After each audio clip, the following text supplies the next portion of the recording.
गोपिका जना प्रमद संकुलाः कृष्णा पंकजे क्षणा अमृतधारया कृष्णा संप्लुता इव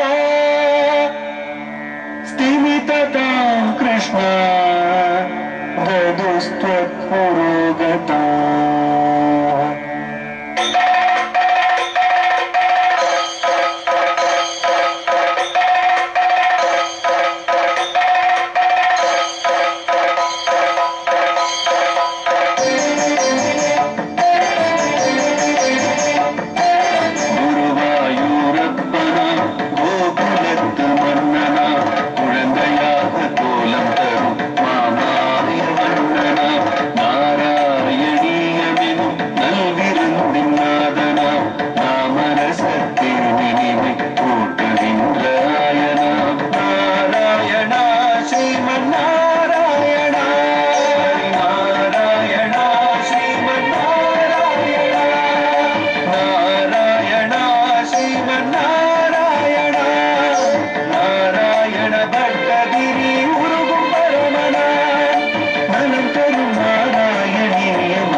किरीटमुर्ध्वतिलकं प्रोत्पासि बालान्तरं कारुण्यकुलनेत्रमद्रगसितोल्लासं सुनासा पुटं गण्डोद्यमकरापकुण्डलयुकं गण्डोज्ज्वलत्कौस्तुभं त्वत्रूपं वनमाल्यकारपटल श्रीवत्सदीप्रं भजे.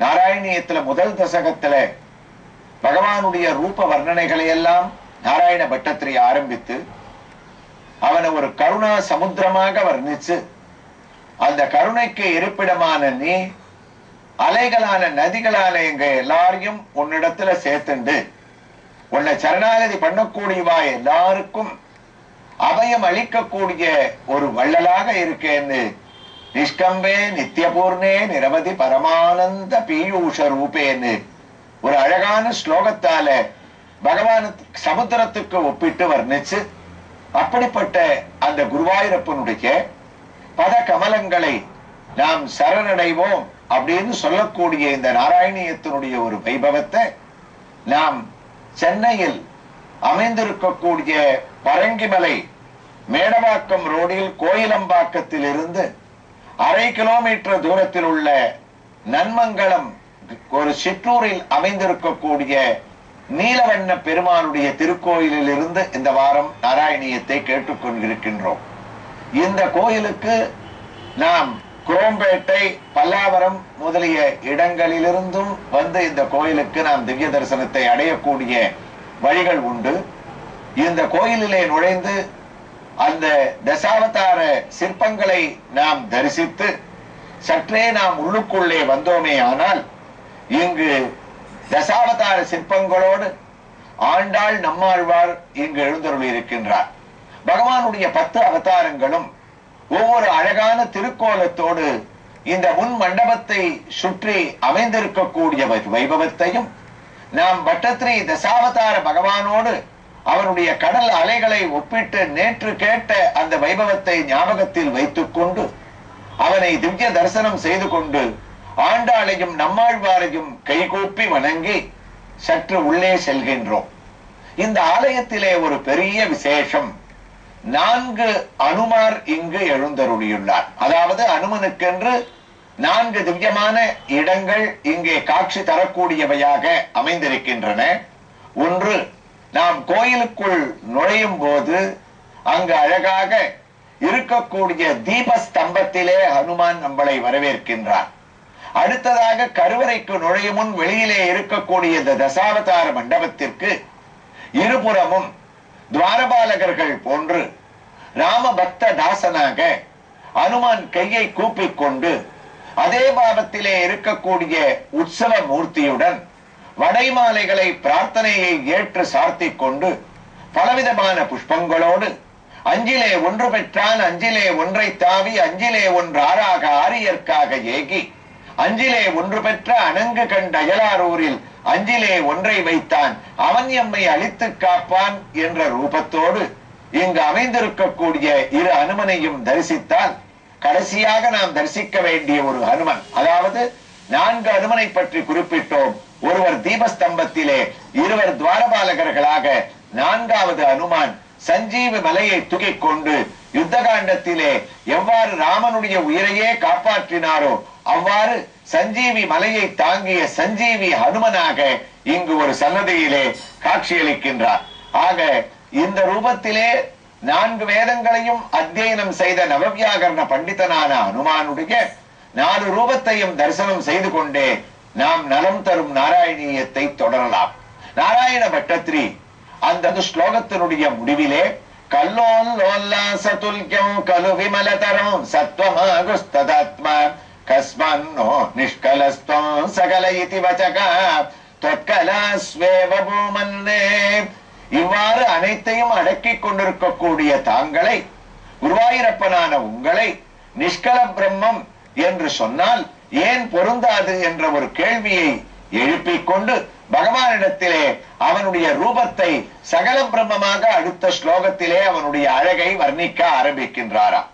இதே இந்த அற்புதமான ஒரு ஸ்லோகத்தை அழகான தமிழ் பாசுரங்களால் அசைவின்றி என்றுமே நிறைந்திடும் எல்லையரும் முத்தனும் நதி கலக்க இசை உறும் பரபிரம்ம வாரதியில் உண்மை சேர் உமதுரு அலையாக அலையாக நசையுடன் விளையாடும் முழு உருவமான நீ குற்றமுடன் குறையில்லாமல் வசமுறும் நற்குணம் வாய்த்தவன் என்ற நிலை கண்ணா வள்ளல் உனது அவதாரமே என்ற தமிழ் பாசுரம் நமக்கு இந்த ஸ்லோகத்தினுடைய அழகை வர்ணிப்பதற்கு அழகு போல ஸ்ரீமான் நாகேஸ்வரன் என்பவர் 1036 ஸ்லோகங்களையும் தமிழிலே அழகாக மொழிபெயர்த்து நாம் அர்த்தங்களை கேட்டவுடன் இந்த பாட்டை கேட்கும் போது அது புரிந்து கொள்ள விதமாக அமைந்திருக்கின்றது. குருவாயூரப்பா 3வது முறையாக குருவாயூரப்பன் தலையசைத்தார். அதாவது நாராயணியத்திலே உங்களுக்கு ஞாபகம் இருக்கும், இருந்தாலும் நான் ஞாபகப்படுத்த வேண்டியது என்னுடைய கடமை. நாராயணியத்தை ஆரம்பித்த பட்டத்ரி ஒரு நாளைக்கு ஒவ்வொரு தசகம் என்று 10 ஸ்லோகங்கள் 11 ஸ்லோகங்கள் கொண்ட ஸ்லோகமாக எழுத ஆரம்பித்தவர். குருவாயூரப்பனிடத்திலே ஒரு வேண்டுகோள் வைத்தார், ஒவ்வொரு ஸ்லோகத்தையும் நான் முடிக்கும் போது அதிலே கூறியிருக்கக்கூடிய அர்த்தங்கள் உண்மை, அது சத்தியம் என்று நீ தலையசைக்க வேண்டும். அவ்வாறு நான் தவறாக கூறியிருந்தால் நீ தலையசைக்க கூடாது, நான் செய்த தவறை சுட்டி காட்ட வேண்டும் என்ற வேண்டுகோள் வைக்க பகவானும் அதை ஏற்றுக்கொண்டார்.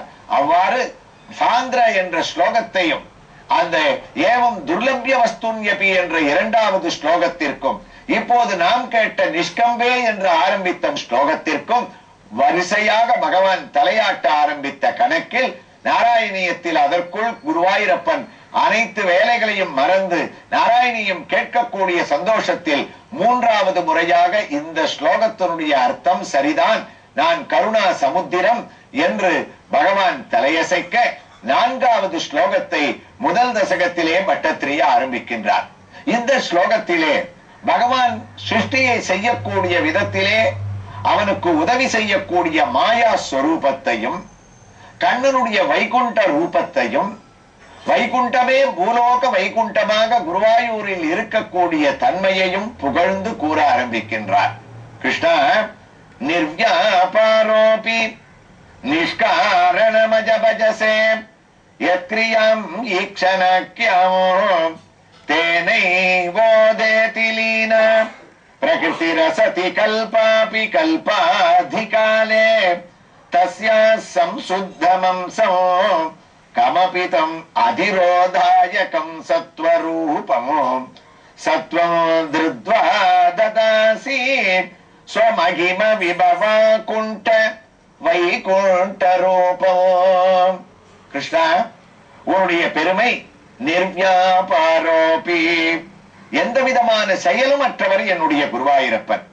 இருந்தாலும் அவருடைய ரூபமானது வைகுண்ட ரூபம், வைகுண்டாதிபதியான கண்ணன் என்று வர்ணித்தாராம். இந்த ஸ்லோகத்திலே நமக்கு முக்கியமான வரிகள் கடைசி வரி ஸ்வமகிம விபவா குண்ட வைகுண்ட ரூபம். வைகுண்டம்னா என்ன? அடுத்ததா நமக்கு ஒரு சந்தேகம் வருது. பூலோகத்தை எல்லாம் தாண்டி ஆகாய மண்டலத்தை தாண்டி இருக்கக்கூடியது வைகுண்டம்.